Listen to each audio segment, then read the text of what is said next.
afternoon, friends. Let me just say that my name is Suresh Kumar. I've spent almost about 45 years in the hospitality space. And I also think that over the years that I've spent in the industry, the only thing that occurred to me was that tourism is not just about landmarks, historical places and monuments. It is about transformation. It is about city becoming so welcoming, so well organized, so invested in the visitor's experience, so that the perception of the visitor is so positive with seamless synthesis.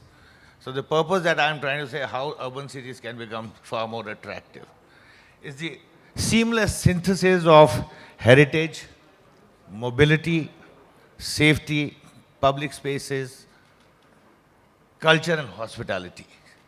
So I think to begin with that, I think we need a combination of all this and I have luminaries sitting on the panel who are experts in the area. Gentlemen, what I'm trying to say is that these are the people who have actually shaped and shown to all of us how Indian cities, culture, technology and hospitality can bring in the world together. They would, during the session, share with us what works actually in this country, what is hard and what is the way forward.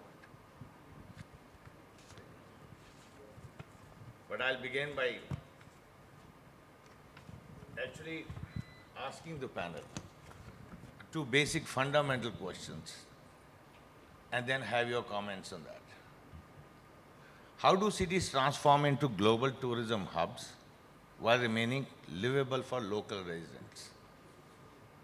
Question number one. Number two, what does a world-class tourism city looks like to you?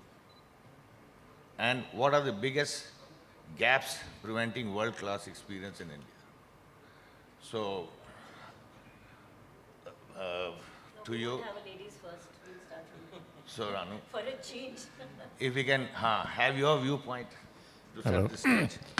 Yes, so I must confess I'm not a tourism professional.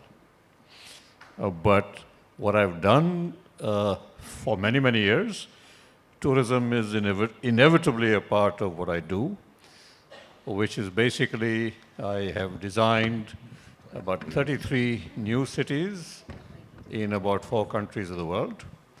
And a couple of them have been highly focused towards tourism as well. The industrial cities, finance cities, etc., etc.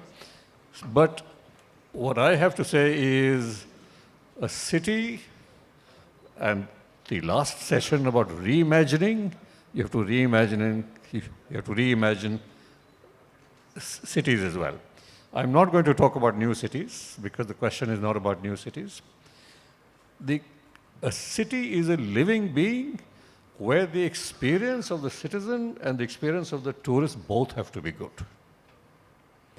If it's good for the citizens, it's good for the tourists. That's number one. I think you have to create nodes of interest, nodes where content has to be created. It's not, in my view, and I'm not a professional in this field, it's not about monuments. It's not about infrastructure to reach those monuments. It's not about highways and flyways and all of that. It is the experience that has to be created in every place. If you, for example, and I can take a few examples. When I go to Hanoi, for example, I enjoy all the museums, and I'm very fond of museums, by the way, but other heritage sites. But at night, when all the steel tables come out on the street and there's food available on the roads, that is experience. There is also a good point that was made in the last panel. The demographic nature of this country is changing. You have to cater to interest everybody.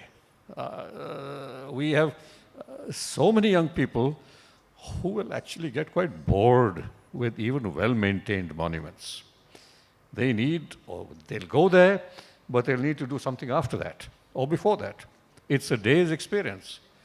I mean, why do people go to India Gate to eat ice cream? It's a experience because you need spill-out places, you need parks, you need all of that. So a city, a living city, has to contain everything, and everything is a lot of lists. So That's a good beginning, actually. I think the way to think. Man with a Midas touch, Shri Lohani, if you could say. Cities as tourist destinations. City and its outskirts as tourist destinations. Let us take the case of Delhi. 3 World Heritage sites हैं यहाँ पे. Qutub Minar, Red Fort, and Humayun's Tomb. Number of museums is very high. Number of other archaeological sites is high. Got the Pradhan Mantri's museum, which I am looking at right now. It answers a lot of questions. You go and visit that. But what does it need? It needs fundamentals. सफाई चाहिए. रोज face करते हैं हम लोग, दिल्ली के heart में रहते हैं. Cleanliness. We are not able to dispose of the amount of garbage which we generate every day. We need clean toilets. When I joined the Ministry of Tourism as director in 1998, there was a lot of talk of clean toilets. तो मैंने तब बोला secretary साहब से, पहले sir अपने office का toilet साफ कर लें, उसका देश में क्लीन टॉयलेट साफ करेंगे. Very well said. Better traffic. Traffic jams are there. Tourist guidance system. Basically, the fundamentals are not there. And we expect tourism to rise. Delhi should not be merely a transshipment point. So what? It has to be a destination on its own. The international tourist who comes to Delhi stays here for only a day. He can stay for more number of days. We have to create that scenario. And so is the case with Bhopal, Lucknow, Mumbai, various cities of Rajasthan. You go to Bikaner, you go to Jodhpur, you go to Jaisalmer. The amount of muck which you see there lying everywhere, that is the first step which has to be taken. साफ तो करो भाई. जब मैंने MP tourism को head किया था, first day I went, I found the office to be in absolutely a shabby state. They said there is no money. या जब अशोका को हेड किया था तो Ashoka was in a very dirty shape. They said there is no money. Money is not the issue at all. Money तो issue है ही नहीं. Initiative लेना है और getting things physically on the ground. Ideas भी issue नहीं है. Ideas भी एक मांगो तो 50 ideas मिल जाएंगे. Converting that idea into reality using the machinery which we have, that is the fundamental issue. That has to be one initiative which I took in Bhopal was a very practical initiative. I said that we are talking about going international or going to other states. Why doesn't the citizen of Bhopal visit Sanchi? I should showcase Sanchi to him. I should showcase Bhimbetka to him. I should showcase the nearby destinations to him. For that, what we did was we put signages all over, interpretation boards all over, and created a exhibition bus which we started taking around the city to RWAs, various points in the city. We used to start exhibition of the tourist spots near Bhopal to the people of Bhopal. And we did this in Indore, we did this in Gwalior and Jabalpur. Aas-paas tourism. Basically, tourists are of 4 kinds. One is the international tourist. Second is a domestic tourist who travels from one state to another state. Third is a domestic tourist who travels from one district in one state to another district in the same state. And the fourth category which I coined was Aas-paas tourism. Encourage the people of Delhi to explore Delhi and its outskirts. And there is a tremendous potential in that. Tremendous potential is that. So basically, we have to look at fundamentals. And tourism अपने आप होता है साहब. Very true. I think in place and Madhya Pradesh was an example. I mean, that is how the initiatives on tourism was absolutely brilliant. I think you brought in different concepts. Again, fundamentals have to be looked at. अपने office की सफाई. मैं पहली बार जब join करता हूँ किसी office में, You clean up the place because you have to clean up the entire territory. You have to start with your own office. Even in the Pradhan Mantri Museum, which is, I'll say, the finest museum of its kind in the world, we started with the fundamentals.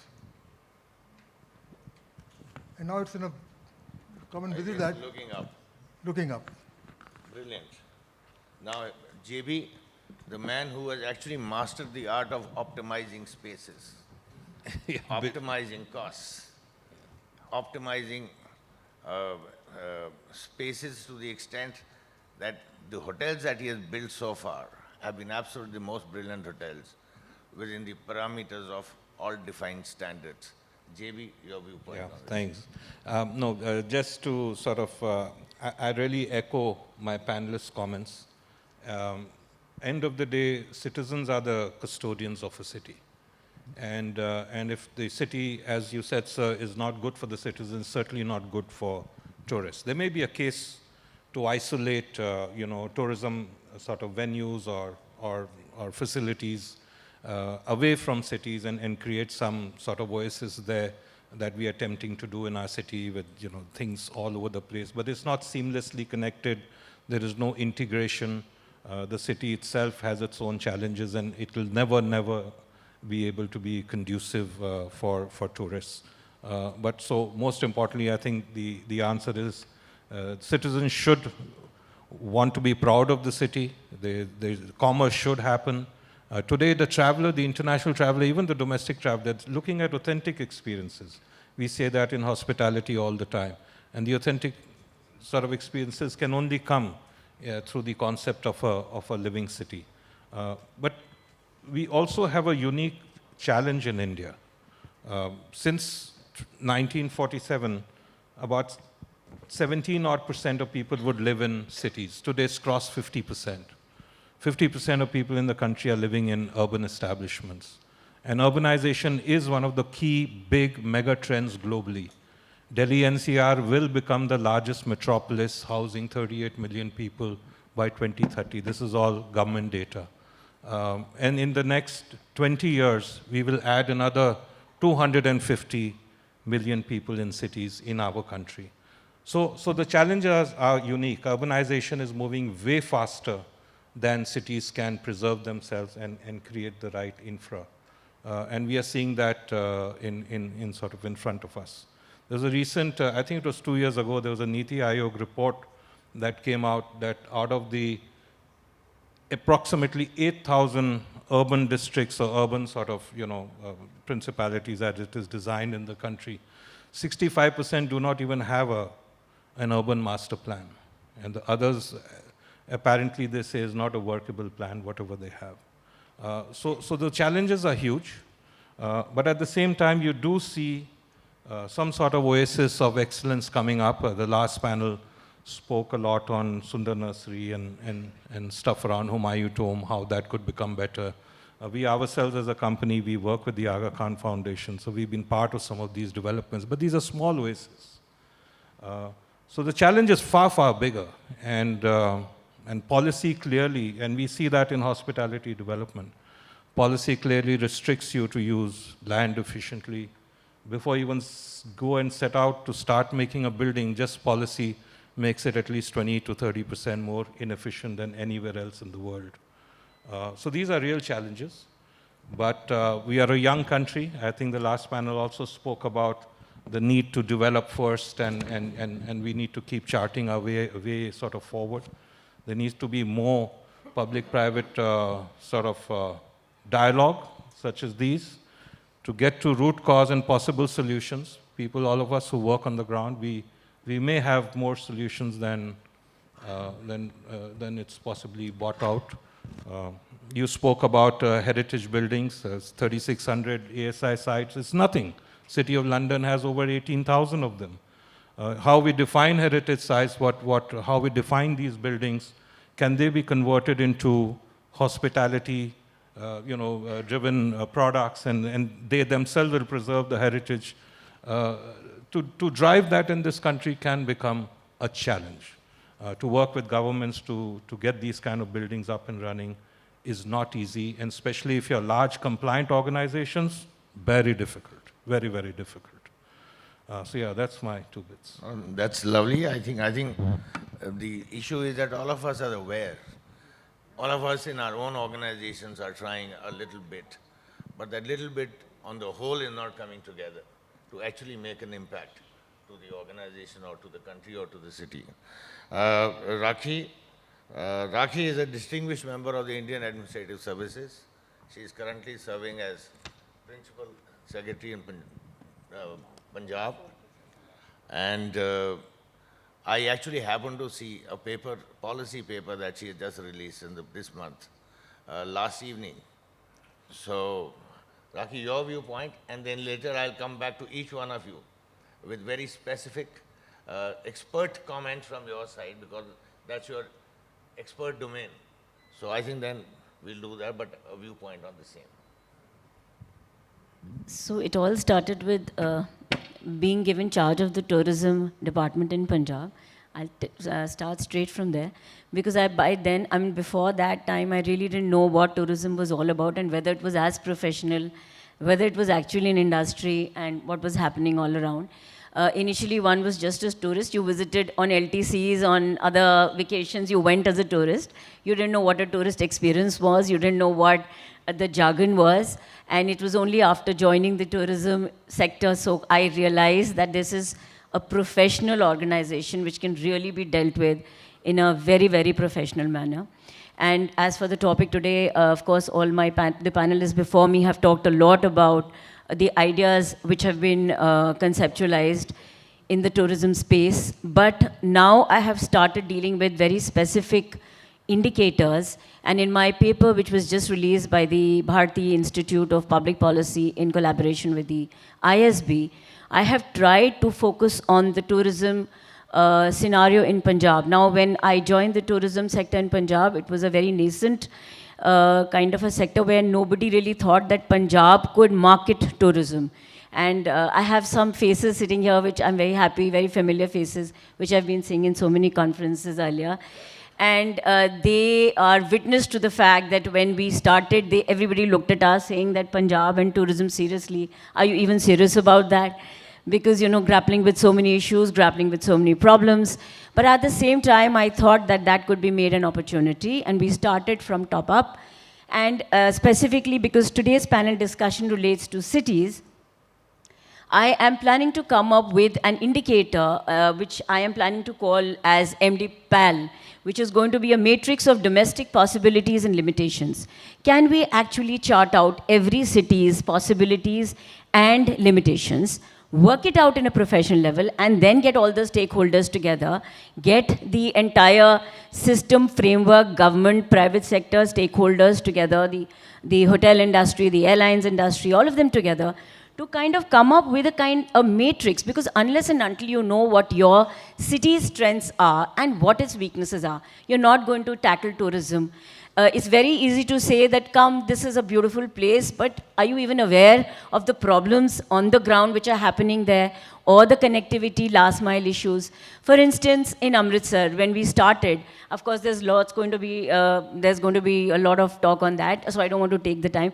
But just to give a little teaser on that, when we took up Amritsar, so people were only talking about the Golden Temple. We said, why can we not make it an immersive experience, a 360-degree experience? Why don't we talk about the culinary skills? Have we even mentioned that, you know, the traditions coming from Lahore, something as simple as an Amritsari kulcha, which we all savor, and we call it Amritsari kulcha. Have we even thought of GI tagging it? So this is a thought we've started. In food processing now, we keep changing. We have a lot of movement in our service. So I was moved to the food sector, where now I'm looking after food processing.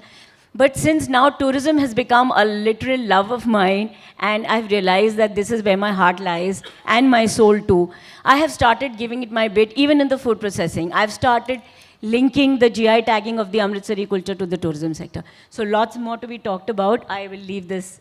But that's brilliant. I think it sets the stage and gives us enough information about the mind, how the mindset is now set to actually handle and tackle this transformation. So now I think very specifically this is Ranu to you and Rakhee. This question begins by saying, from an infrastructure point of view, what is holding back the cities to come to global standards and as tourism friendly?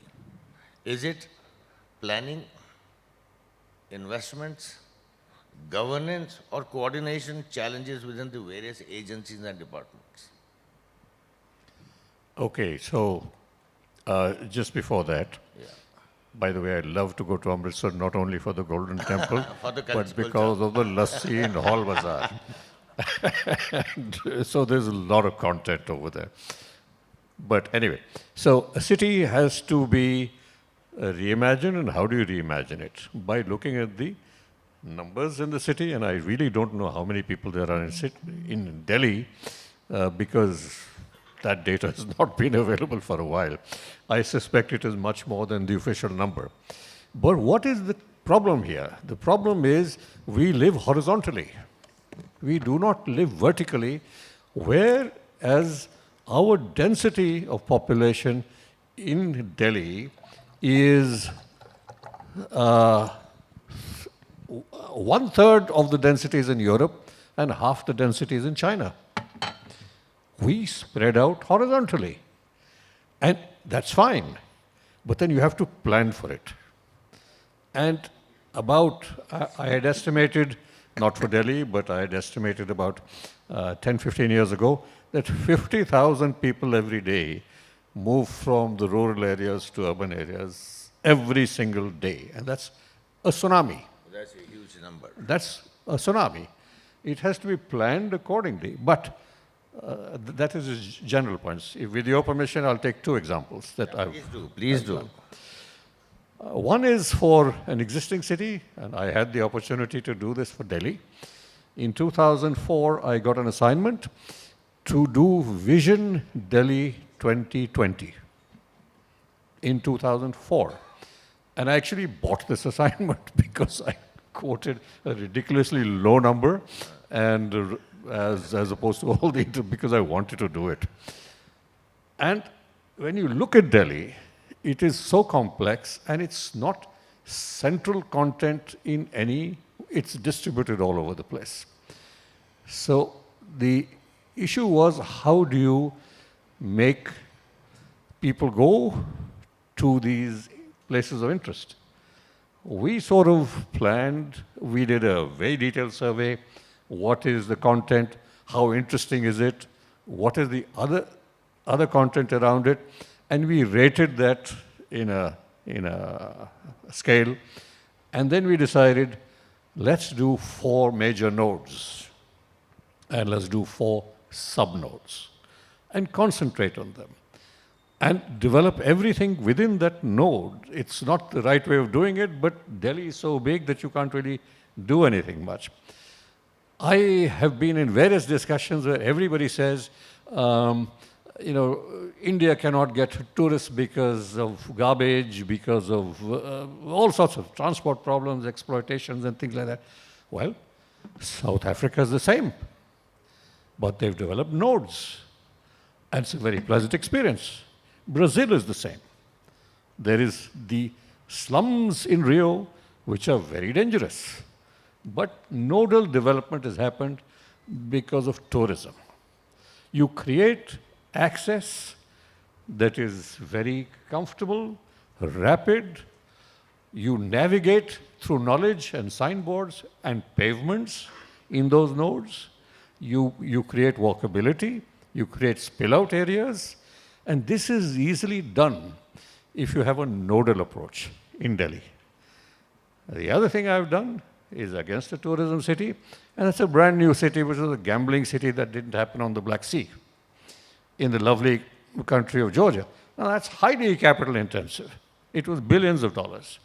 It didn't happen, of course, because the government changed, but basically you have to create your solutions based on where you are.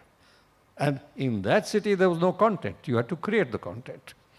But in this city, you can just have a magical experience. I think Delhi is an amazing city. And it has a lot of potential as long as the nodal planning for tourism is done. So the point that I'm trying to make is, are there challenges in putting all these agencies together or the coordination issue? Mr. Lohani, would you like to respond to this too? See, the problem is not with ideas. I worked in various sectors. I headed Indian Railways, the largest organization on the planet. Headed Air India twice, ITDC once, and 2 states I headed for tourism. The problem lies not in ideas. It's not a shortage of ideas. Problem is in execution. And why the problem is in execution is because of the complexity of the tantra. We have to seriously look at reforming the way decisions get taken and the way contracts get entered into. Because you have to decide to do things, a decision has to be taken, and you have to get the work done through a contractor. You have to enter into a contract. इनकी जो complexity है, the railways is the largest bureaucracy in the world. 20,000 officers हैं, last one. And it's a bureaucratic nightmare. What I did was, for the 1.5 years I was the chairman, I just issued simplification circulars. Circulars simplifying the processes. Circulars delegating authority. Because we have to make things so simple to happen. Because for the last 30 years, I've been attending these conferences. A lot of ideas come out, but rarely anything gets to the ground. Why? Is it because we don't have the intent? No. The intent is very much there. It is just the complexity of the system which is responsible for this. This has to be changed. हमने railway में transformation किया था. Transformation is of 3 kinds. There are 3 major components. One is transform the culture. You have to create organizations which are great, which are able to deliver like hell. Transform the culture. Then transform the processes. Is it necessary that we carry on with the same processes which the Britishers had when they were ruling over us? No. We are in a situation of self-rule now. Our processes have to be based on trust. Trust has to be at the core of our processes, whereas mistrust is at the core of our processes. That is why people are not able to do things. Even small things become a project. Why? This is what we have to ponder. We have got great ideas for Delhi. But सड़कें टूटी हुई क्यों मिलती हैं? सड़कों में इतने गड्ढे क्यों मिलते हैं? आपको लटके हुए तार क्यों दिखाई पड़ते हैं इतने सारे? अगर आप ये सब चीज़ें नहीं कर सकते तो बड़ी चीज़ें कैसे करोगे? These are small things. Start small. Ashoka Hotel, the first day I was the chairman, I sat in the lobby और 6 घंटे लॉबी की सफाई कराई मैंने कहा पैसा तो है नहीं, पैसा इन्वेस्ट नहीं कर सकते, but we have to beat other hotels, we have to make it grand. I said, let us clean up the place.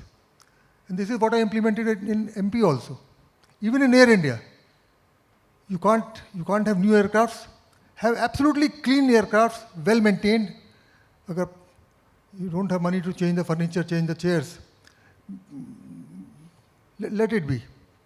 But at least repair all the chairs, clean up the chairs, clean up the bunks, have pleasant staff. Doing something small is far, far better than not doing something great. We look at great things, but we are not able to deliver them. So let us deliver something small. No, a lot of small things will accumulate into... The point that we are trying to, which you are making is also, is it a governance issue then? It is a governance issue. It's purely a governance issue. Because if you have got problems everywhere, if you have got problems in every sector, every organization has the same problem, and then there has to be a common thread, na? Yeah, there has to be some umbilical cord which actually Common puts thread, everybody yes. together. Yeah. And says this is what the purpose is. But the fact is, I think very beautifully said, that in every conference, we come out with great amount of ideas, but implementation and execution is an issue. Execution is the issue. That is a fundamental on the issue. ground level. क्योंकि अगर आपने जैसे cities develop करने का idea दिया, if you have given an idea regarding developing a city, ultimately I have to do it through the tendering process. I have to do it through the same filing process on which decisions get taken. And they are complex. Unless you simplify that, we'll keep on looking at your ideas again and again, but without converting them into reality. After everybody's spoken, I'll come back to how to... Yeah. I think I'd beg to differ from Mr. Lohani here, because some conferences which I've attended over the years, I think we are taking those ideas. I've seen those actually being implemented from one conference to another. And I don't think we need to take such a pessimistic view. But at the same time, yes, the reality check is that we need to attend to the small things. As I just mentioned in the matrix of domestic possibilities and limitations, we are not taking the limitations into account. We are only talking of possibilities. So that's exactly, I think, the point we are missing. The limitations can be as simple as cleaning up a bathroom, rightly said so. And I have seen this as an example. Some of you have traveled towards Punjab, if you've seen the Haveli, the restaurants, the hotels which they are maintaining, and those kind of Havelis, they have resurrected, renovated, and kind of tried to get back Punjabi culture onto one restaurant scene, and then, you know, they're doing pretty well. Now, their USP, when they were advertising, I don't know how many of you know this, that they had put up boards saying you'll find a clean toilet within 500 meters or within 100 meters. And as the distance kept progressing, they kept, you know, chalking out those signboards. It was so surprising that they never advertised that their food was good or there would be great ambience or there would be a great Punjabi cultural interface which the visitors would get. But at the same time, they were advertising something as small as something as tiny, something as small as a clean toilet. Now, for a woman, especially, a clean toilet is a must on the highway. It's something which she cannot do without. So women started stopping there and asking their families to stop there. And to this day, that is their USP. And this is how they are maintaining the clientele. There are 3 or 4 people on the toilets completely. They have fantastic odors, and they have these, what are they called, those aroma infusions and things like that. And actually, it's a treat to stop there. The food is exemplary, the ambience is excellent, but apart from that, even the small things are attended to. Now, I'll just add on to one more thing in this, that in order to make it work better, we always keep saying the bureaucracy, and, you know, we keep saying that the executioners are not doing their job well and everything is going wrong. But at the same time, are we making sure that it's a win-win situation for everybody? Only if it's a win-win situation for the stakeholder, for the government, for the people, then it's going to succeed. So that is one of the reasons I said, do you need to synthesize? It has to be a symphony of factors. Completely, and whatever anybody can do, I think they should be doing to aggregate it all together. I've been a die-hard optimist I all know, my life. I know. We changed things totally. You go to MP, every single road we changed. Wayside amenities, clean toilets were there. In 2006-07, we implemented clean toilets. In the entire state, all the highways had wayside amenities in which toilets were excellently maintained, and we had the most fantastic dhabas we created. In restaurants, we beat the private sector. Being in the government sector, we beat the private sector. In delivery, in operating ratios, in various operating parameters. Yeah. But I always want that we should know the problems. 10 times of what we delivered can be delivered if we make the processes simple. That is the point. But the reason I called you, a man with a Midas touch, whatever you have touched so far has turned into gold, which is true. The world knows it. But problem to So I'm also saying that your opinion on these issues is to start small, but and do make it. those as pilot projects. Physically and then do it. just Physically implement replicate it. and scale it up. Scale it up. That's the only thing. My next question is, Ranu, again to you, because you are a global visionary on cities and all. Can improvement happen within our current urban fabric? Since most of the cities are historic, complex, heavily loaded, heavily used, can a visitor excellence be achieved? And if we do, how do we do it without disrupting the daily life of the local residents and the local character of the place? Your response. Just before that, toilets were mentioned. I was invited to speak in Slovenia in the port town of Koper because they were inviting me to talk about city development. And one of the people in the audience was the mayor of the town. He's become a very good friend now for the last 15 years. His name is Boris Popovich. And he came to me and he said, "Can I show you my city?" I said, yeah, absolutely. So he took me to a public toilet first. Not to any heritage building or any restaurant. He took me to a public toilet. And he said, look at this. That is what reflects This the is my psychology of city. people. Yeah. This is my city. So really, it's the small things that matter and everything. But how to implement this, and by the way, your museum is lovely, but I think you have stiff competition with the new Patna Museum. You stiff competition. Okay. Yeah, by the way, it's one of the best museums in the world. Okay, how to implement this? I believe, and I've not coined this word, it is PPPP, not PPP. It is public, private, people participation. So one more P is added. One more P is added. You need to create an SPV, empowered SPV, even in a small area. And that SPV brings all these elements together. And you have to give them the authority to develop a small area. And that becomes an exciting area. Because stakeholders are not just government or investors, it's the people as well. So everywhere you go, you have to have this kind of structure. That's all I have to say. Yeah, I just want to give some comments on your last question. Yeah. There is definitely a couple of issues. One is around infrastructure. Even in big cities, I can talk from hospitality development. You need to build your own STPs. You need to provide for gen sets.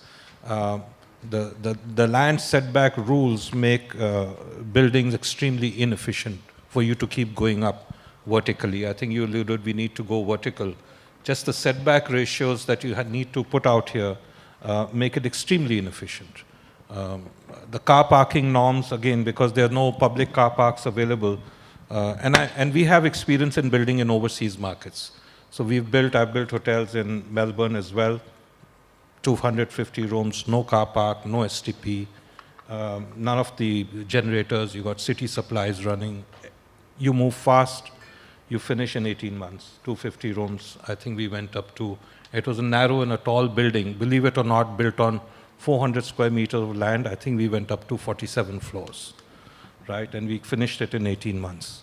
I cannot hope to do that in India at all. Nothing less than 4 to 5 years minimum, and that too if you have a crack team. We, in our company, did get to building hotels in 24 months, but just the effort that went behind it, and then the regulatory issues at the end of it, just stalls your project for any amount of time. There are enough hoteliers here. I would like to know if any hotel ever opened with an excise license on the day ribbon was cut. It's not possible. Yeah, It's not possible. In Thailand, you can get an excise license for 1,000 baht per vent in the building. And you can have 8 vents in the building. You just apply online, pay 1,000 baht, open up 8 vents in the building, self-certified. Inspectors will come if they check it. If it's wrong, you get a massive, massive penalty. If it's right, it's tick in the box, everybody goes home. So it's very, very efficient. There's a lot of self-certification that happens in mature markets. So that's one. And then there was the issue on governance, right? 180,000 classified rooms in this country, star rated, paying all their licenses, FSSI, whatever. Yeah. Almost 40 lakh unclassified buildings, hotels in this country. 40 lakhs. And I always use the example of Aerocity. This side of Aerocity, compliant buildings go Mahipalpur, totally non-compliant, nothing, and everyone flourishes and everyone does business. So there are issues to be solved. I mean, there's no question about that. I think from solutions, there's enough innovation in the country. I think there's enough talent in the country.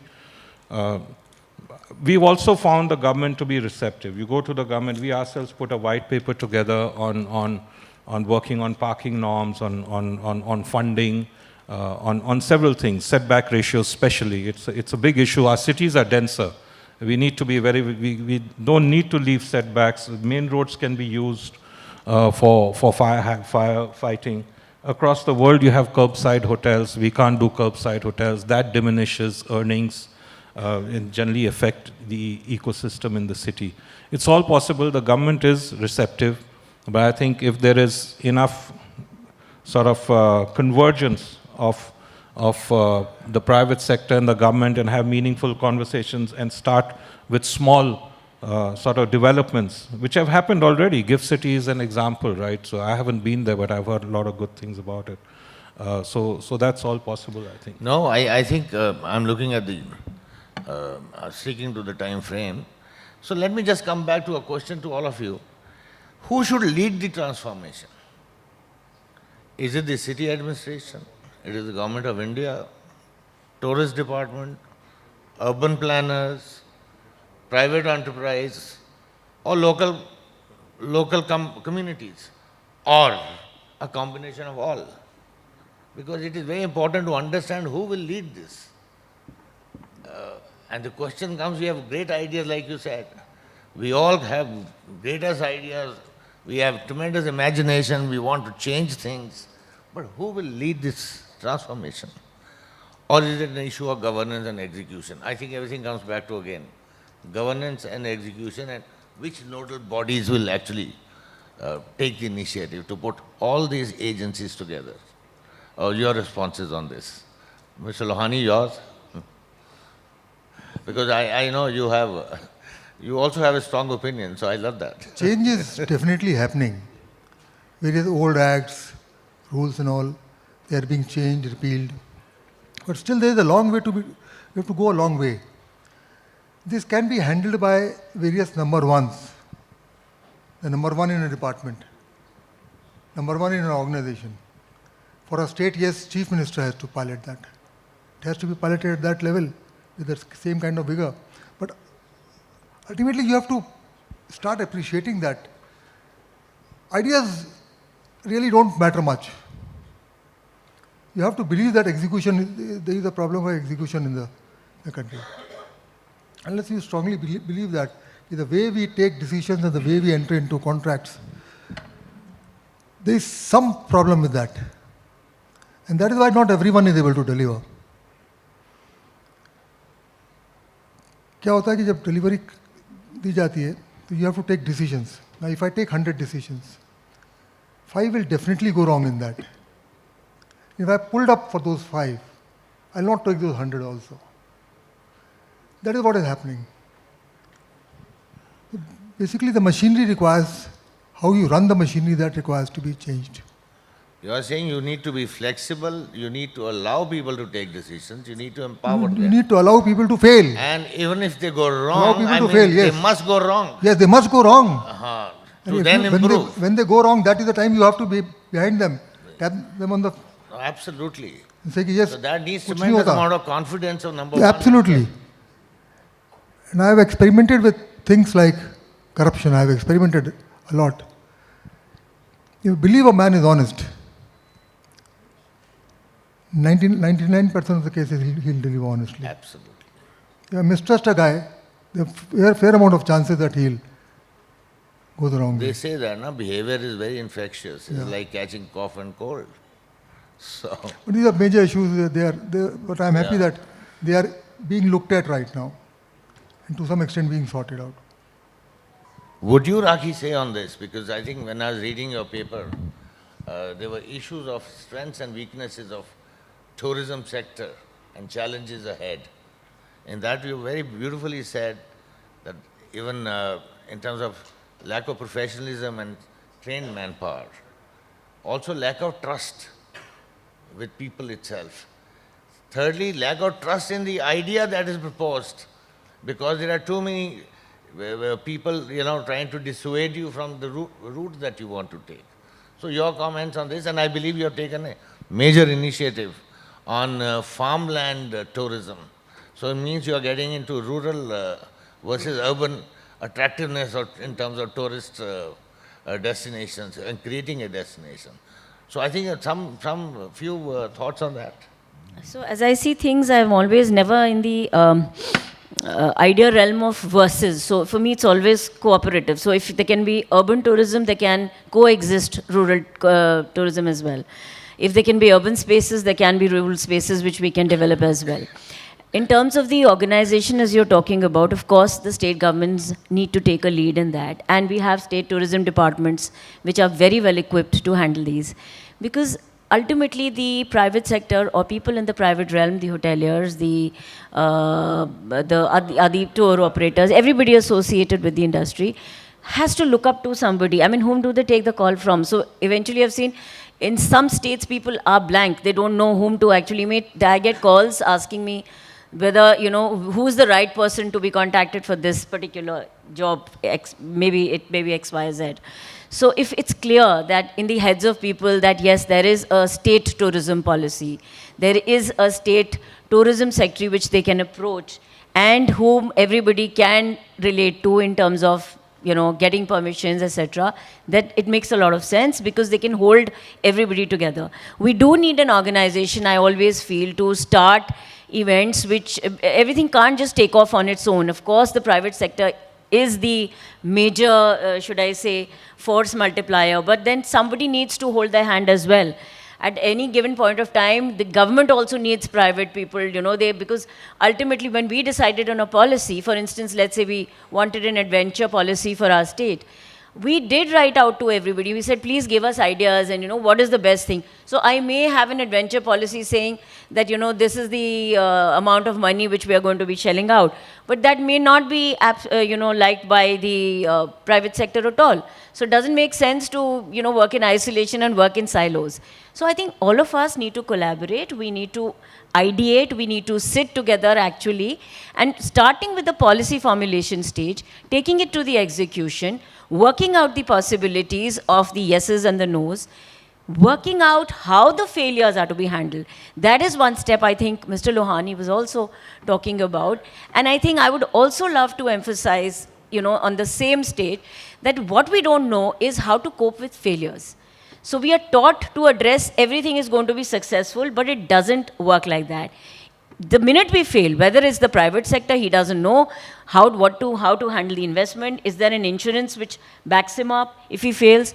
The government doesn't know if it fails, what to do with the policy. I mean, it may not be a successful policy.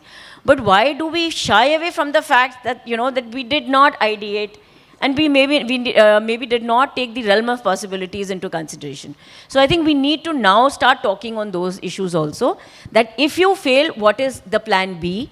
And who is to be given the responsibility for failure? So let us not try and, literally say that, X, Y, and Z is responsible for the failure. All of us, we take a collaborative responsibility of succeeding and failing together. That's how we are going to No, absolutely. I think that is how the transformation can take place. But a point that I have right now, I think in India, is crowd management is also an issue in transforming destinations or is it a method in terms of navigating within the cities? Number three that comes to my mind is that how do you actually make it real-time information on crowds? Because hill stations today, you actually are going and taking a vacation or a holiday, but I think you are actually devastated by the kind of traffic jams that are taking place. So is there a method by which you think we can scale through technology, digital communication, to transform these cities? Because ultimately the heavy crowd is actually displacing the local citizen as well and disrupting their lives. So how can we coexist, keeping both a balance between visitors and the local communities? Just two small examples. Dr. Sandhu, who's now an election commissioner, was at that point in time the transport secretary of Uttarakhand when I met him. We did a tourism plan for Uttarakhand. And my first slide was, 2 hours is a pleasure, 4 hours is a strain, 6 hours is a pain, and 8 hours is not worth it. Yeah, very well said. This was my first slide. And then he said, how can we solve it? I said, well, you need infrastructure for this as well. So this was just one example I wanted to take. Second, and a very small one, it just requires one element to be created and one person to create it. 20 years ago, I used to know the Venerable Ajit Haq sir, who was Chairman Emeritus of ITC. And I asked him a question, sir. What got into your mind to build garden estate in the middle of nowhere? Yeah, that was the first initiative. That was the initiator. Just one project. And everything coalesces around it. You know what Gurgaon is now. And even then, this is still the best development Yeah. in that area. So, but it took just one decision, one man. You don't have to plan big an entire city. You just need one person to do something. And it builds around it. So it's not too difficult to do this. So I think I can only get the signals. We have 4 minutes. My last question before I conclude, I think we can carry on and on because I actually told Shri Berry that each one of you I can spend 1 hour each on your subject. So to finish everything in 1 hour is actually difficult. I got one idea but which is practical and which can be implemented. Because I experienced this in the state of Madhya Pradesh. There I had the advantage of, because I was the managing director and the commissioner and the principal secretary all rolled into one. Right, right. And that really helped. But that's how you rolled on too many programs. Yes, that really helped. Because it was a single window for tourism. Absolutely, because there's no other example. This is something which this model can be followed in other You know, states God's also. own country and Madhya Pradesh tourism development, I think 2 major examples in this country. And you were right there. You were the man who actually changed the face. Because there's nobody else to interfere. There's one man dealing with the trade, dealing with the private sector, getting investment, coming to the Ministry of Tourism, getting money from there, deciding on the policy, running my own hotels. Incidentally, my own hotels were performing better than the private sector in that city. I know it. Yeah. I know for sure. You strive for excellence, you get it. So, before we conclude, one last question, that if you had to take one decision, or you had to make one transformation in a city precinct to say that this is most tourism friendly or is tourist easy on tourists, what would be one decision that you take which can change and transform the experience of tourism in that city in the next 5 years? One from you on this before we conclude. Just one word, walkability. Super.